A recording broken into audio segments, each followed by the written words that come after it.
Hello everyone, this is Miss Nuke from Vibe Barber College. All right, today we're gonna get a little bit into our chapters. We're gonna start off with chapter 4 in the gray or the platinum looking book, okay? With chapter 4 is infection control, principles and practices, all right?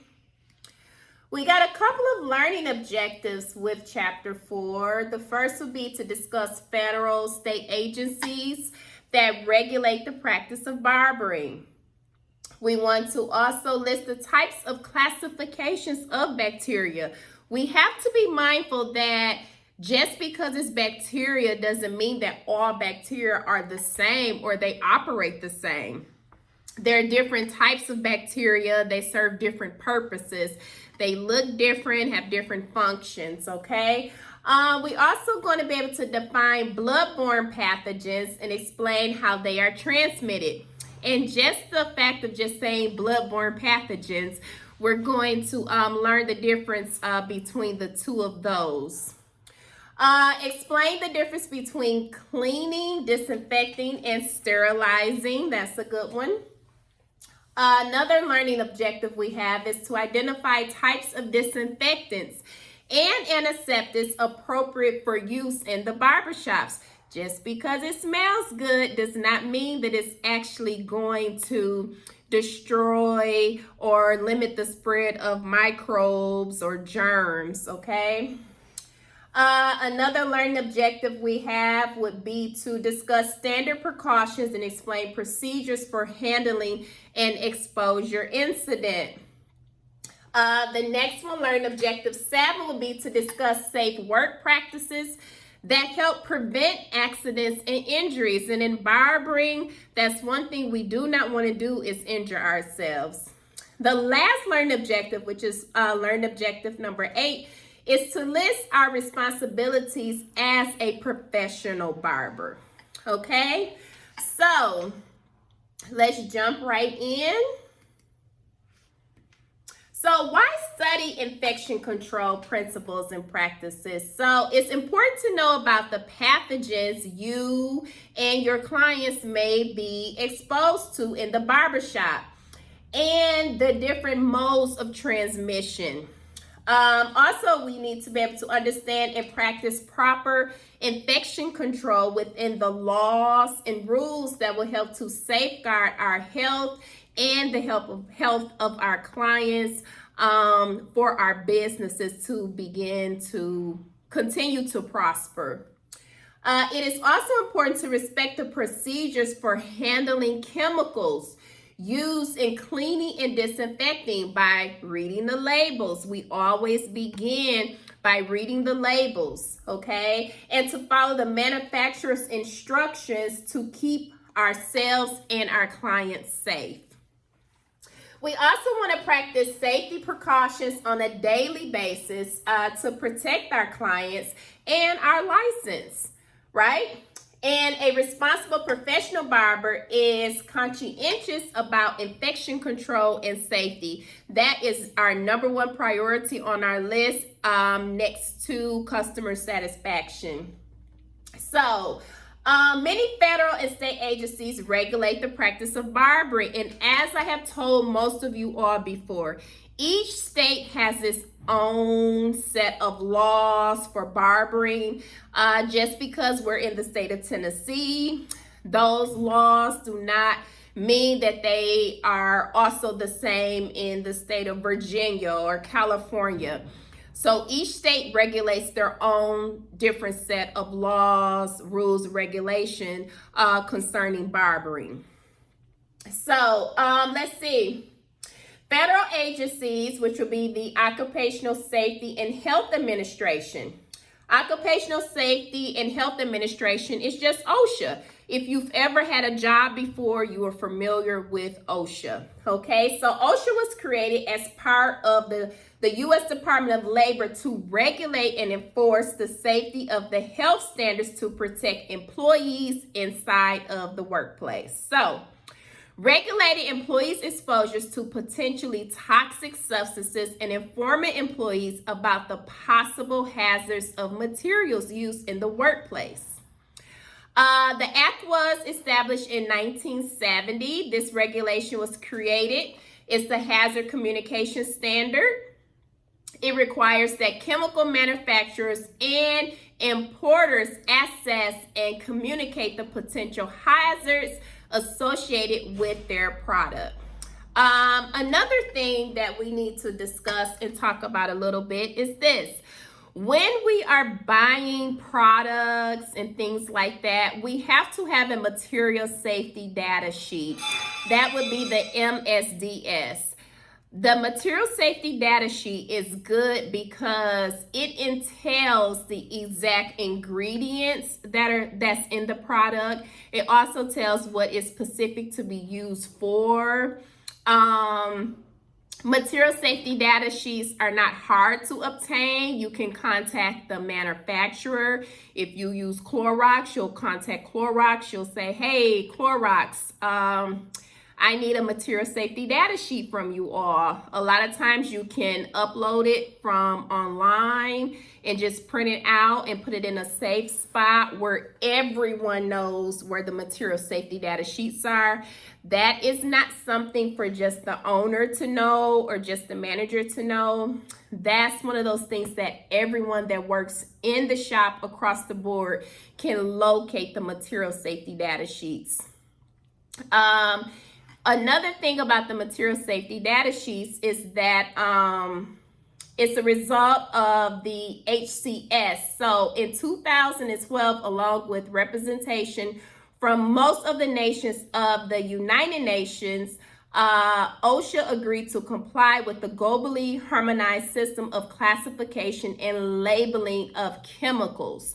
So that's why you want to definitely make sure that you obtain your material safety data sheets, okay?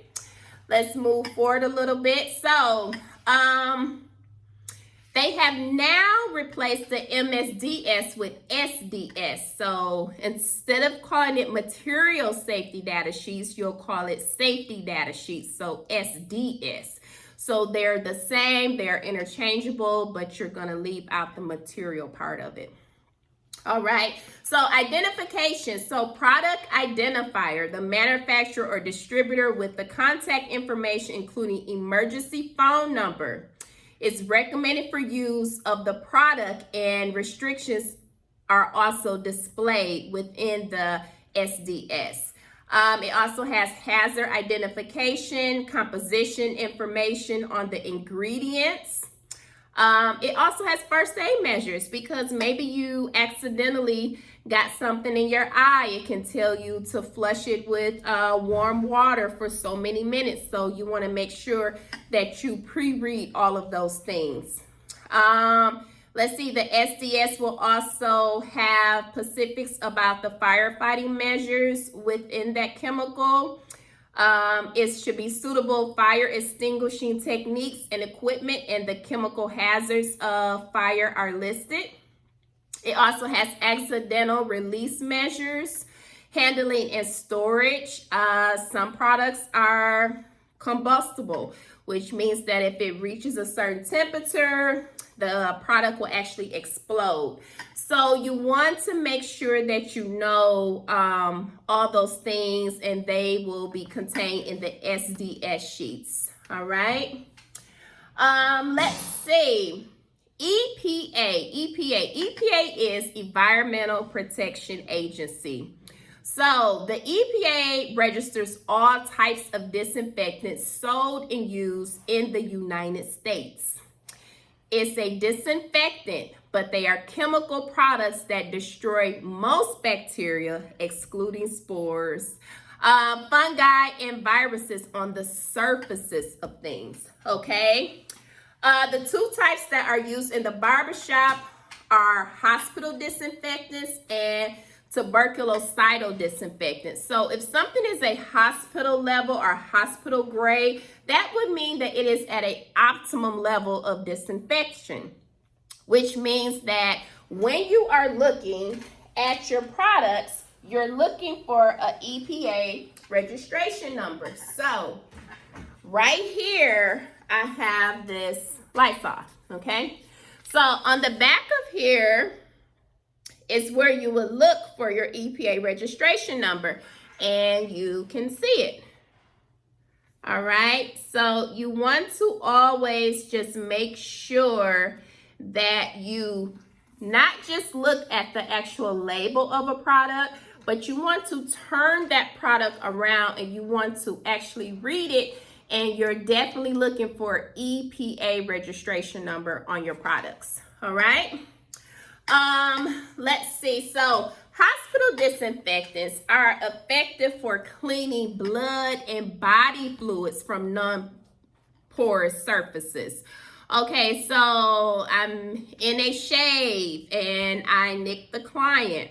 All right, so I got blood just so happily on my backfire on my station. I would then use a hospital grade disinfectant to clean that area up. Okay, so hospital disinfectants. Then we have tuberculocidal disinfectants, often referred to as flenomics. They are proven to kill the bacterium that causes tuberculosis, in addition to other pathogens. Okay, so there's that word again, pathogens. Okay, so pathogens, we have non-pathogenic, then we have pathogenic. Okay, so if something is non-pathogenic, that would entail that it is actually harmless to us. If something is pathogenic, it's harmful to us. Harmful meaning pathogenic could be the common cold, flu. Those things would be considered under pathogenic, okay, which means that it is a contagion, it's contagious, it's transmittable from one person to the other person. So that is what pathogen would mean, okay, or a pathogenic bacteria. The good thing about bacteria, though, this is a fun fact, is that there is more harmless bacteria than harmful bacteria for all of you germaphobes like me. All right, let's talk a little bit more about most pathogens of concern in the barbershop are adequately destroyed by standard EPA registered disinfectants. So that's a good thing to know, that we can spray our surfaces down and get rid of most pathogens. All right, so let's talk now a little bit about our state regulatory agencies. So state regulatory agencies exist to protect barbers and their customers, right? The health and safety while they receive services within the barbershop. So whether it's a haircut service or shave service, whatever the service may be that they came into the barbershop for. State regulatory agencies include licensing agencies, state barber board, how about the commissions, and the health department. So regulatory agencies require that everyone working on consumers in a barbershop follow specific procedures. Enforcement of the rules through inspections and investigations of consumer complaints is also part of the agency's responsibility. So here's the thing, you get a complaint into State of Tennessee Barber Board. They have 3 days to comply, to show up, to see what's going on with this complaint, to see if they can dissolve this complaint or resolve this complaint, or however it may be. But they have 3 days from that complaint have hit their desk, which means that someone emailed them, for them to make some sort of an action on that complaint. Okay, so laws and rules. What is the difference between laws and rules, right? So laws are written by both federal and state legislators that determine the scope of practice, what each license allows the holders to do, and establish guidelines for regulatory agencies to make rules. Laws are also called statutes, which means that it's written in stone. All right, so here's the thing, rules. Rules and regulations are more specific than laws. The regulatory agency or the state board writes the rules and determines how the law must be applied. Rules establish specific standards of conduct and can be changed or updated frequently. It is the barber's responsibility, it's our responsibility to be aware of any changes or rules or regulations and to make sure that we are in compliance of them. You can always go on tn.gov if you are unsure or uncertain of a rule change, okay? Understanding the principles of infection. So we're going to go right on down into infection control. That's on page 62 of the platinum or the gray textbook. So infection control refers to the methods used to eliminate or reduce the transmission of infections, right? Barbers must understand and remember the following 4 types of potentially harmful organisms. So we got bacteria, harmful. Viruses, absolutely harmful. Fungi, yes, and parasites. All of these are our 4 classifications of potentially harmful organisms, okay? Flip it right on over. An infectious disease is caused by pathogenic. We already discussed pathogenic is harmful to us, right?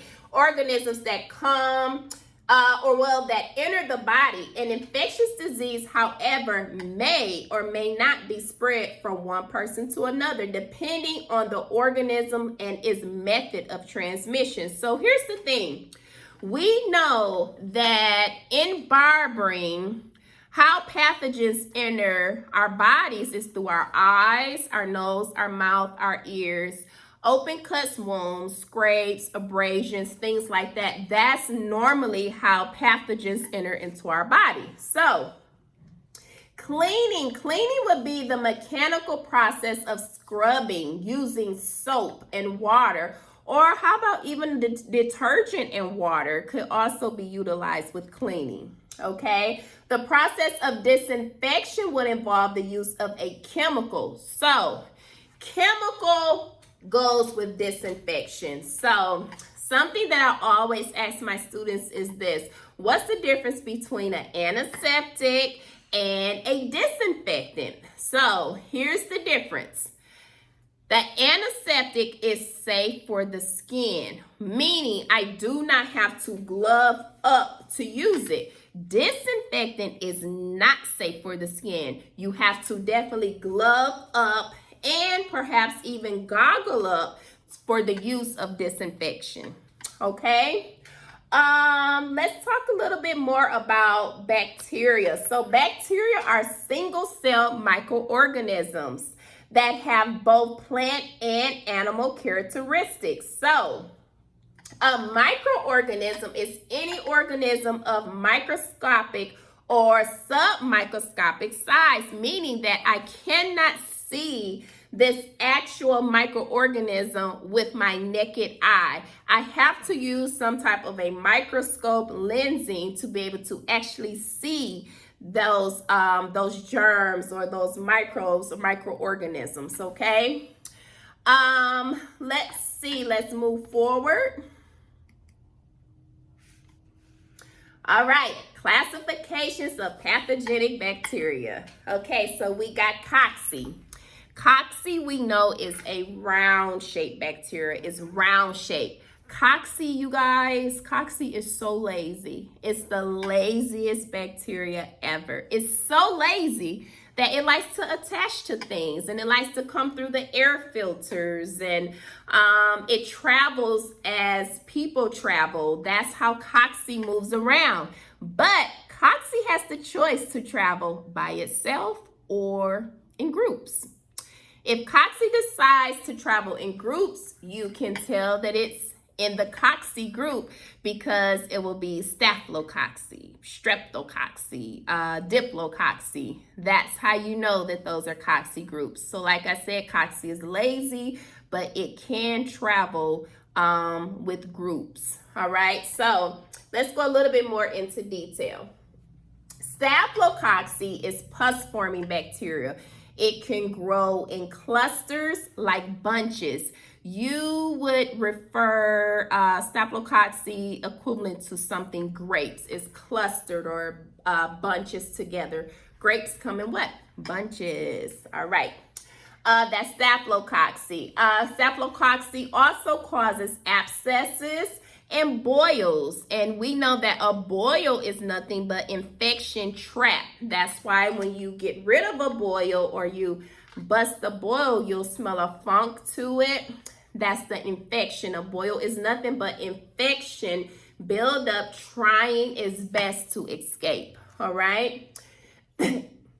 Excuse me, dry throat. Then we have streptococcus. So streptococcus would be pus-forming bacteria arranged in curved lines resembling a string of beads. Streptococcus. Okay, then a lot of people have had strep throat, whether they had it growing up or in their adult years, when the doctor says go and then they're looking for those little pustules on the back of your tonsils, like, okay. Streptococcus, very painful. You have to have an antibiotic to cure it. And another very important key fact about streptococcus is that it is highly, guys, it's highly contagious, okay, streptococcus.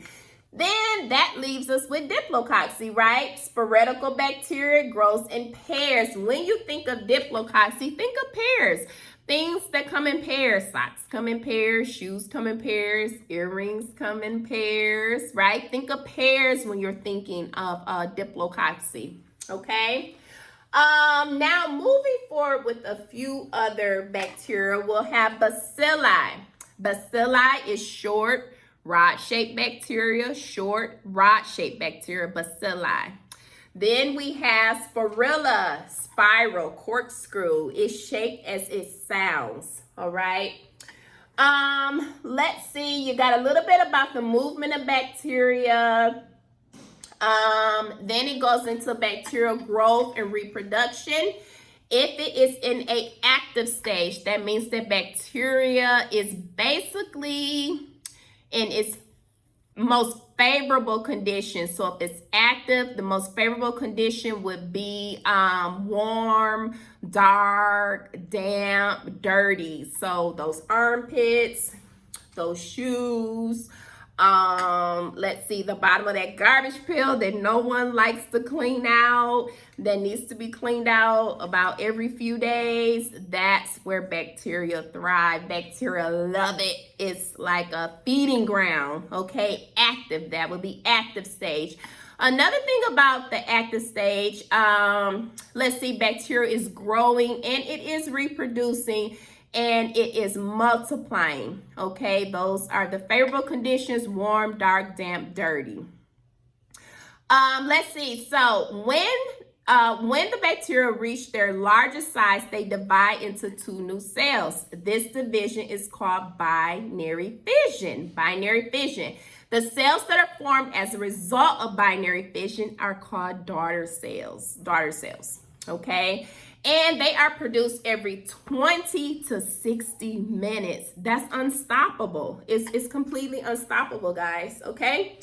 Now we have the inactive stage. So certain bacteria, such as bacteria that causes tinnitus, among others, can form spores by coating themselves with wax-like outer shells during unfavorable conditions. So unfavorable conditions are the conditions that are opposite of favorable. So think unfavorable conditions. When you go into the hospital, doctor's office, what's the first thing you notice? It's cold. It's so cold in there. Okay, so by it being so cold in there, I'm not going to say that it's going to kill or stop the spread, but what I will say is that they cannot multiply as rapidly when the conditions are not favorable. So maybe they're hiding out, or maybe they're waiting for favorable conditions to reappear for them. But you always want to make sure, that's why in the barbershop, the temperature should always be 70. Even if it's below 10 outside, it should still be 70 inside the barbershop. It should not be 89 in the barbershop. If people are saying that they're cold or whatnot, you just, ask them to put on extra layers of clothing, because according to law, you have to keep the temperature at 70 in the barbershop for bacteria, okay?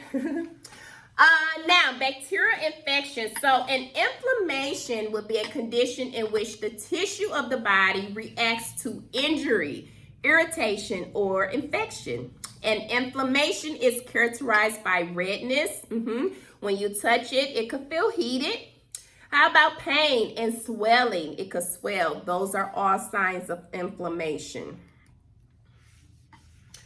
Pus. We know that pus is the first sign. We learned that when we were little. If you see pus, I don't care if it's even from a pimple, if you see pus or a pustle, that is infection. That is a for sure first sign of infection, period. Pulses, okay?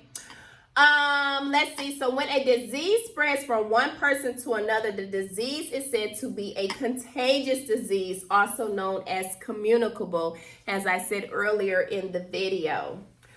Some of the more common contagious diseases that prevent a barber from servicing a client are the common cold, ringworm, absolutely, pink eye, of course, and viral infections, okay? So, meaning this, if you have one of those things going on, what you'll do is that you're not going to show up for work.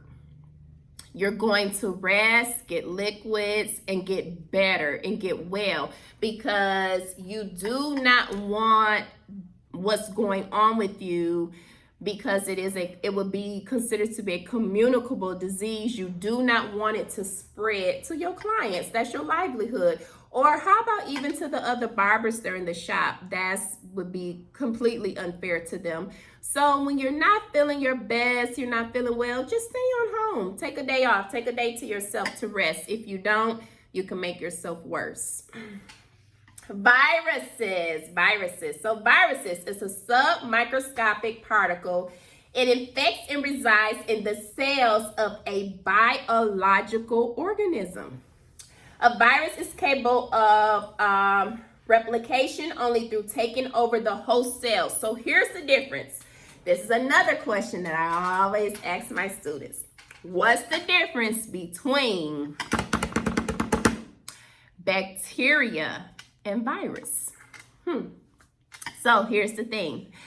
Virus and bacteria. Bacteria is just going to be there. It's going to live on its own. It don't care, okay? But virus has to attach to something. It has to attach to something. It has to invade. And you know, whenever we use the word invade cannot be used in a good sense, okay? So the difference between bacteria and virus is that bacteria is just going to be bacteria. It's going to do its own thing regardless. But virus has to attach to something for it to be able to replicate or multiply through that host cell that it attached itself to, okay? Let's move forward. Biofilms are colonies of microorganisms. They adhere to environmental surfaces as well as the human body. Wow. They secrete a sticky, hard to penetrate protective coating that cements them together. The biofilm grows into a complex structure with many kinds of microbes. The sticky matrix substance holds communities together, making them very hard to pierce with antiseptics, antimicrobials, and disinfection, which means that hard outer sticky shell, things that we would normally use to kill microbes or bacteria, like antiseptics or disinfectants, is not going to be able to penetrate through the biofilm. Okay. Bloodborne pathogen. So disease-causing microorganisms that are carried in the body by blood or body fluids, such as hepatitis, HIV. So a lot of times in a barbershop, during our barbershop talk, you don't really have to disclose and say, hey, fellow barber, watch out for this. You could really just say, let's be aware of the bloodborne pathogen. And anyone that is a barber knows what you're saying when you say bloodborne pathogen. Okay. Hepatitis. We have about 5 hepatitis. Hepatitis is an old disease that is now a new disease. It's a bloodborne and it causes damage to the liver. It's difficult to contract hepatitis. It's more easier to contract than HIV. Okay. It is vital that all surfaces that a customer comes into contact with are thoroughly clean and disinfected, meaning the toilet, the bathroom, the chair where they're sitting in the chair and they're placing their hands. All those things that they touched, came in contact with, you gotta get them germs, you gotta get them microbes, go knock them out. Get that disinfectant, that EPA approved disinfectant on them, okay? HIV, a lot of people don't know, but it's human immunodeficiency virus, HIV. And so HIV, we know, is human immunodeficiency virus, okay? Let's see. It's the virus that causes acquired immune deficiency syndrome, which we know it as being AIDS, AIDS, acquired immune deficiency syndrome. So if you accidentally cut a client's skin, the tool will be contaminated at that time with whatever might be in the client's blood, including HIV, including AIDS, including hepatitis. Okay, so you should not continue to use the implement without cleaning and disinfecting. So cleaning meaning hot soapy water, disinfecting meaning an actual disinfectant, an EPA approved disinfectant, as we went over in the previous video, chapter 4, before this one. So you're going to continue to use a contaminated implement without cleaning and disinfecting. It puts you, the barber, and others in the barbershop at risk or infection, meaning your clients that's going to come in after that client. Okay. Let's move forward and let's talk about prevent and the spread of disease. So proper infection control can prevent the spread of disease caused by exposure to potentially infectious materials on an item's surface. The surface is what's holding a lot of microbes, a lot of germs. It's the surface, the back bar. Okay, so with that being said, infection control will also prevent exposure to blood and visible debris or residues such as dust, hair, skin. Those are all considered to be debris and residue. Proper infection control requires 2 steps, just 2 steps. It's going to be cleaning and then disinfecting. All right. When these 2 steps are followed correctly, virtually all pathogens or of concern can be effectively eliminated. And that's always our goal in barbering, is to eliminate the spread of pathogenic bacteria. All right. Let's move forward a little bit. I want to give you a couple of tips on disinfectants. So you're going to use disinfectants only on clean, hard, non-porous surfaces. Always wear gloves and safety goggles or glasses when handling disinfectant solutions. Always dilute products according to the instructions on the label of the product.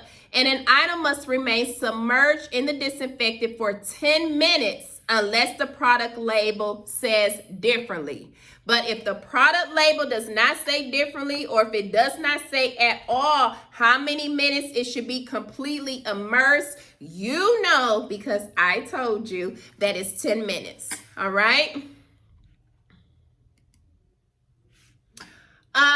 Types of disinfectants. So disinfectants are not all the same. Some are appropriate for use in the shop, some are not. You should be aware of the different types of disinfectants and the ones that are recommended for barbershop use. So we already talked a little bit in another previous video about quaternary ammonium compounds. That's just barbicide, blue stuff, Quats.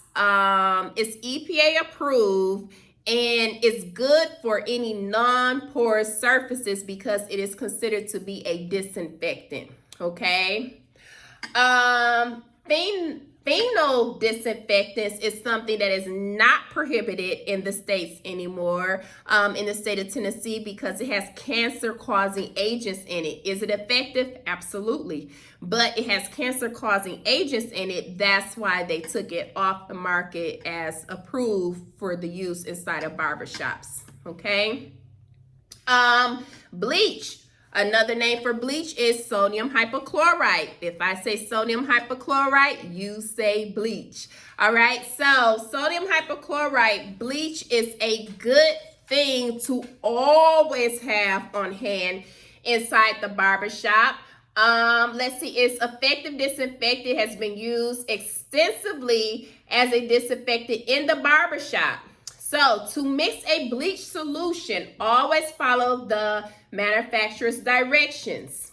Okay, a fresh bleach solution. This is very informative right here. A fresh bleach solution should be mixed every 24 hours or when the solution has been contaminated.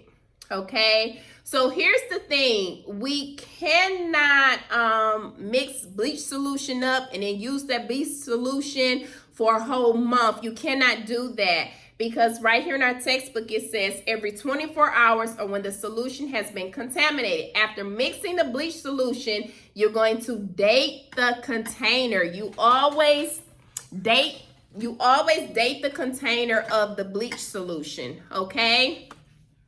Let's see, petroleum distillates have been used by barbers for decades and are generally very similar in chemical structure to kerosene. They are excellent at removing grime and oils from metals, but not all products in this classification are approved for use as a disinfectant. All right, so be very careful of those petroleum distillates because they do not remove microbes or germs. Let's see, let's move forward a little bit. Disinfecting containers. In the past, jars or containers used to disinfect implements were often incorrectly called wet sanitizers. So disinfecting containers contain disinfectants for disinfecting purposes, not for cleaning. The container you choose must be large enough to contain all items to be disinfected and covered. Okay, remember to clean the container every day, to wear gloves when you do clean the container. All right. You always want to disinfect your work surface, electrical tools and equipment. And how about even your towels, linens, and your capes? A lot of barbers do not, they're not mindful of that, but you always want to, those capes are soiled. You want to definitely throw that cape in the washing machine, okay? And also you want to put a little bleach or sodium hypochlorite on it, okay? Let's move forward a little bit more.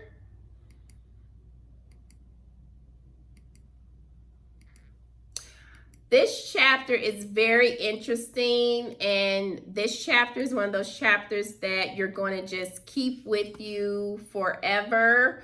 I just want to go over a word or two just to make sure that you know them. Indirect transmission will be transmission of blood or body fluids through contact with an intermediate contaminated object such as a razor, an extractor, or even on an environmental service. So that's indirect transmission.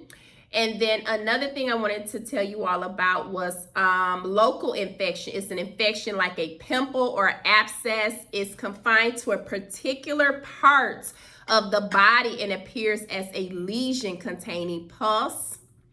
Okay, that's going to pretty much sum it up for chapter 4. You all, please make sure that you go back over the chapter for yourself. You do the word bank as far as the terminology, and you know that the terms are in the back of the chapter. Please be sure to do the review questions, okay? This chapter is extremely important, and this chapter is one of those chapters that you're going to carry throughout your entire barber career, okay? You all be well. This is chapter 4. This is Miss Nuke with Vibe Barber College. I'll see you all soon. Bye.